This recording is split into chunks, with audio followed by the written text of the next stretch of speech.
நல்ல பாம்புகள் அல்லது நாகப்பாம்புகள் என அழைக்கப்படும் பாம்பு வகை வந்து தன்னோட கழுத்து பகுதியை பெரிதாக்கி விரித்து அது கொத்துவது போல் முயற்சி செய்து ஒரு 3 முறையோ 2 முறையோ தரையில் அடிக்கும்போது என்ன சொல்லுவாங்கன்னா, இது நம்மளை கொத்த மாட்டேன், என்னை விட்டுருங்கன்னு சொல்லி சத்தியம் பண்ணுது அப்படின்னு பல நூற்றாண்டுகளாக சொல்லி வராங்க. அப்படி கிடையாது.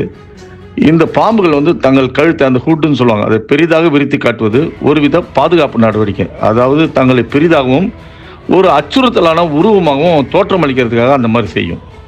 இதோட உடல் அமைப்பு, அதாவது கோப்ரா பின்னால் தசை விரியுது இல்லையா, ஹுட் அப்படின்னு சொல்லி ஆங்கிலத்தில் சொல்லுவாங்க. அதில் மெலிதான விலா எலும்புகள் இருக்கும். இது என்ன பண்ணுன்னா, தனக்கு அபாயம் அப்படின்னு உணரும்போது அந்த இருக்கும் அந்த சிறப்பு தசைகள், அந்த விலா பகுதியை வந்து மெதுவாக விரித்து தன் மேல் இருக்கும் அந்த தோலை வந்து எக்ஸ்பாண்ட் பண்ணும், விரிச்சு காட்டும். இது வந்து ஒரு எச்சரிக்கை சிக்னல், என்னை விட்டு விலகுங்கள் அப்படின்ற பாணியில் அது வந்து செய்யும். பொதுவாக அது வந்து தப்பித்து ஓடுவதற்கோ வேகமாக செல்வதற்கோ தன்னுடைய எனர்ஜியை வீணாக்காமல் இந்த மாதிரி தன்னுடைய ஹுட், அந்த படத்தை விரித்து சத்தத்தை எழுப்பி மனிதர்கள் அல்லது அதை வேட்டையாடக்கூடிய விலங்குகள், அந்த மங்கூஸு அல்லது காகம், வேறு பறவைகள் ஏதாவது கொத்த வந்தால் அந்த மாதிரி விரித்து பெரிய சத்தத்தை எழுப்பி, அது சிலிர்க்கிற அளவுக்கு அந்த சத்தம், அதை எழுப்பி தன்னை பாதுகாத்து கொள்ள இப்படியான செய்கையை வந்து நல்ல பாம்புகள் செய்யும்.